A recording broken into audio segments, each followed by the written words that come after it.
line's been pretty sturdy here, and it's come together over the last few months. What has been most notable to you about the way you guys have gelled up front? I said, like, probably getting old at this point, but I would first say, like, we're not anywhere near like a finished product. You know, like we don't view it that way. There's like plenty of things we need to get better on and improve on. And so I think that's like much more our focus, but certainly trending in the right direction, which is good. And it's been a lot of attention and effort that's got us there, and we'll continue to kind of keep making it better. What did you notice about Ozzy's approach last week that allowed him to kind of step in at left tackle and play so sound and maybe just over his rookie season in general? Yeah, I think a lot of good habits, and those are formed, you know, from whether he's playing or not. He's preparing and practicing and dedicating himself to be ready when that situation comes up.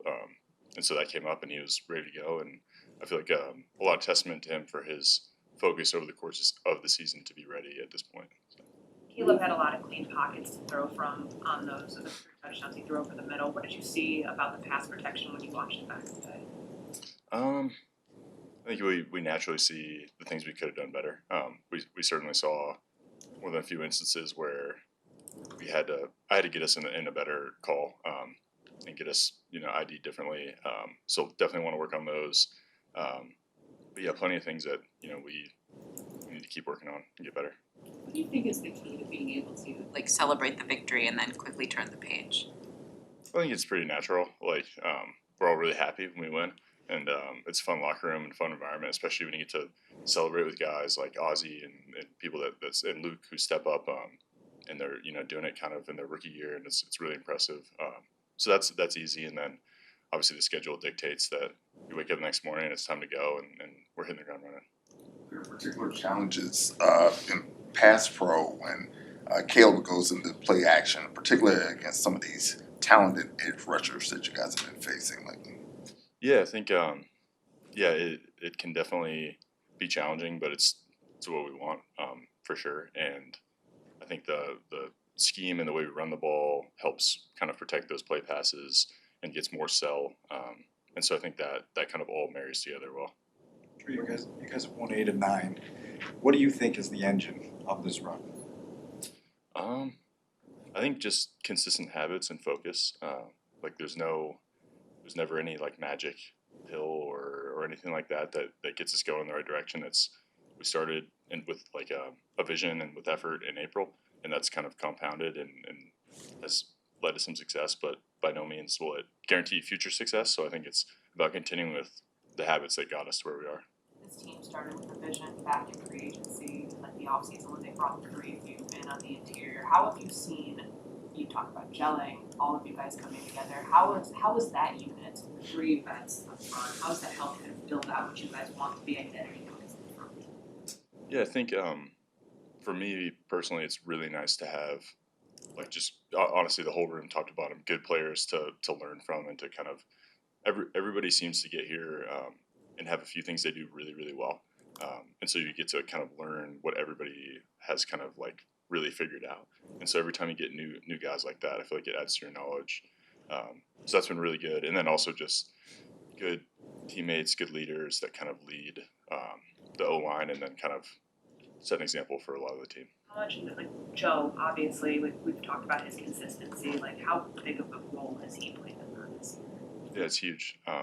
Joe's awesome, great teammate, great player, and it's like I feel like I don't know. You can't say enough about having a guy that is so consistent that you're just like, Joe's going to do his job, and you know it's going to happen, and you can kind of forget about it. Like that's extremely difficult to do, and he does a good job of that. What is he like behind the scenes, just in terms of? I mean, he's the oldest guy in that room, I assume. Like, I mean, just like the experience wise, I mean, you can see it on your face. Like, clearly, he means that must mean a lot to you. Yeah. I mean, he's funny. He's a good guy. Like, football aside, he's awesome to hang out with. And yeah, it's someone that he brings like a lot of levity and enjoyment to the room. As a center, do you like the tush push? Kind of neutral, like any other play. You know, it has its pluses and minuses. So. Caught accident behind you, isn't it? Yeah, I mean, yeah, sure. But like, there are plenty of plays that are like that. You know, that one gets like a lot of focus, I guess, but it's not like unique in that way. What you see from Luke Newman, and not only from Sunday, but like kind of getting himself ready when that moment came? Yeah, I mean, similar to Ozzy, two guys that have done a great job of just being really receptive to information, preparing themselves, and they've kind of come in through spells. But yeah, to come in the middle of the game like that is challenging, and he was ready to go, which is awesome. And they're both two guys that really focused, really determined, and yeah, they don't shy away from the challenge. What does that do for the room when you get contributions from almost everybody there? Is that good for morale? Definitely, yeah. I mean, I think guys get excited too. Like we had Jordan McFadden was up this week. He's been practicing awesome. All the guys love him and he's fired up. So like everybody gets super excited to see him get a chance. And then guys come in the game. It's fun to like see them go and then kind of rib them for their mistakes and things like that. So it's good. Yeah. So this Philly front obviously gonna be a big challenge Friday. Yeah, I think definitely a really good defense. Do a lot of stuff well. Yeah, it'll be a good challenge for us. I don't know how deep you are into preparing for them, but what's the teeth of their defense in your opinion? I don't think I could say that just yet. I think that'll come with more and more study. We're kind of in the early phases. But yeah, they certainly do a good job, and it'll be something that'll take a lot of effort for us. Do you have initial impressions of Jalen Carter? No, I think we got to get through the week a little more, watch more. Ben credited you just in terms of communication, like obviously starts with you and the protection clause and all of that. Where do you feel like you've improved, or just like from week 1 to now, just being able to identify the fronts and relay that communication so it is so seamless in the front? Yeah, I guess I would say first that it's really an effort of like all 11 guys. Like it's there are receivers that are relaying information to the tackles, and the tackles relay information to the guards and centers, and Caleb's seeing stuff, we're seeing stuff. So it's like it feels much more like kind of this dispersed like network that's all working. And so I think over time you just get better at this guy is really good at seeing these couple things. This person's really good at seeing these issues, and you can kind of like get to each guy and kind of know where the information's at. And so I think that over time just kind of improves a little bit. How did that, like on the 4th and 1 run where Caleb goes to the outside, Cole had the 51 lined up over him, like how is that an example of like everybody in the network? Because obviously he had the 6 technique, you guys built that ball inside. How did that play out? Yeah, I guess without getting too much into like any kind of scheme stuff, coaches did an excellent job of preparing for it, that exact situation, and it was something that was kind of the look we were hoping for, and so that and then it comes on us to execute it in the moment, and so they did a good job. So. A couple more. Ben had said that he thought you guys might be able to get the Steelers to jump off sides once or twice in the game. What had to go right for you guys to get that touchdown? Yeah, I think the good execution by everybody, knowing kind of what was going to dictate whether we snapped it or not, and then a good job by Caleb selling it throughout the game. That stuff isn't. It happens on one play, but it's really set up throughout the course of like the rhythm of the cadence and things like that throughout the game. So great job by him, and then great job by the receivers of responding. So.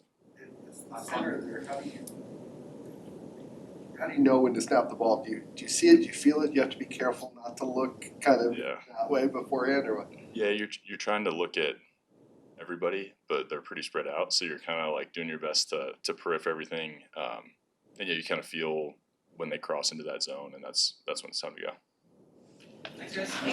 Thank you. What was the mindset going into a game when your entire linebacking core is not on the field?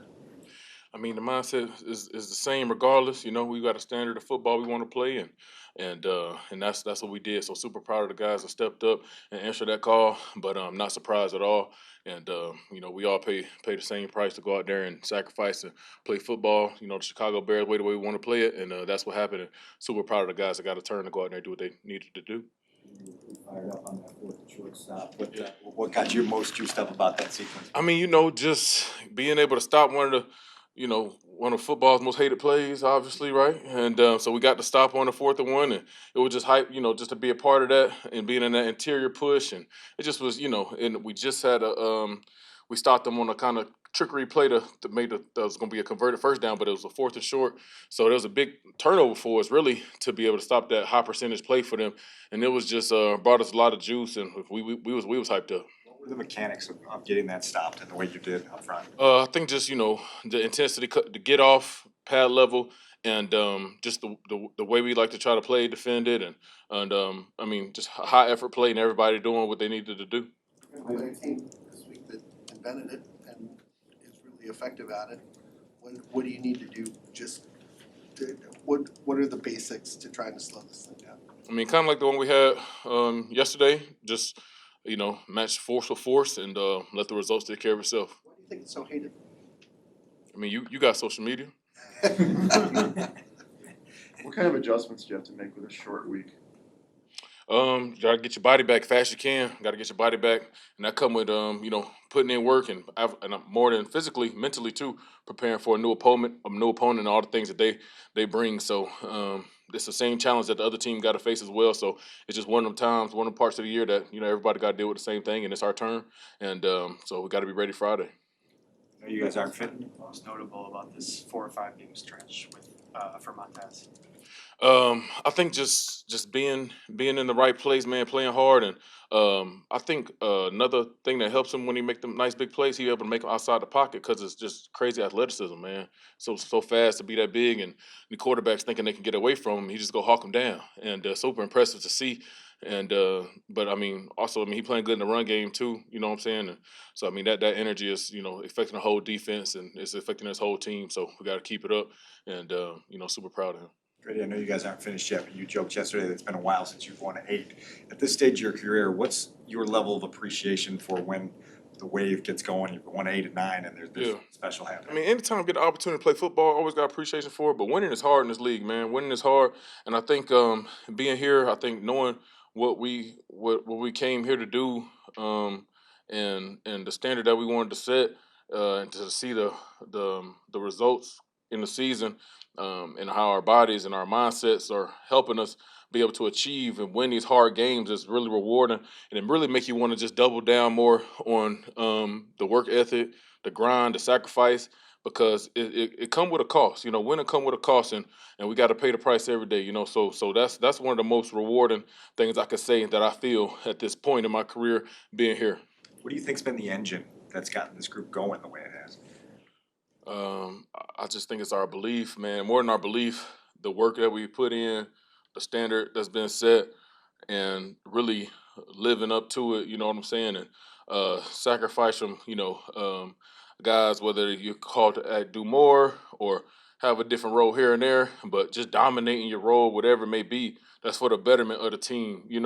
And I think it's really been showing through, and we just have so many wins that's been complimentary from offense, defense, special teams, and guys stepping up in big days and big plays. We had games where we had to stop them from scoring more points, or we had games where the offense needed to go out score them, games where special teams got to go win us a game.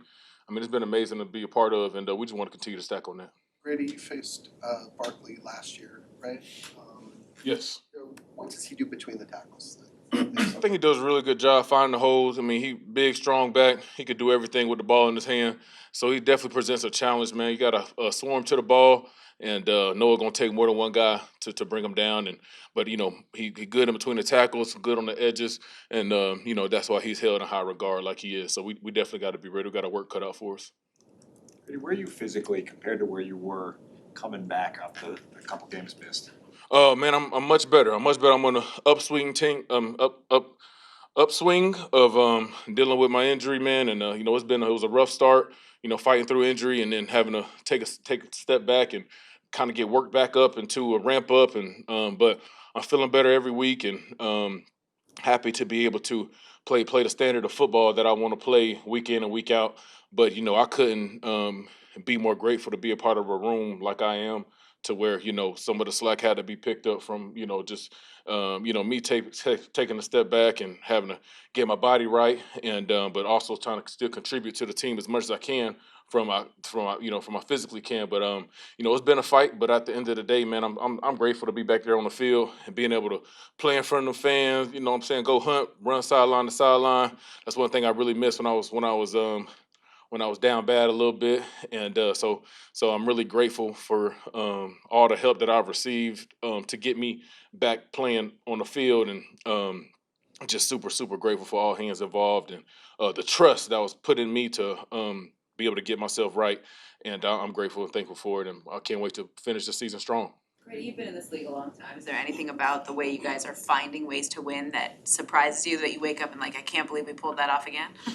I mean, I'm really not surprised. I'm really not surprised, and I think a lot of the guys aren't surprised. Even when we in these tough games, there's no panic, and however it's gonna happen, we just have belief that something gonna happen and work out in our favor, and um, and I think that just comes from trusting each other, from the work that we put in, and it just continues to get stronger and stronger. And at the end of the day, the name of the game is to win, and we're gonna find a way, however it takes, and that's the most just cool part. It's so cool to be a part of that.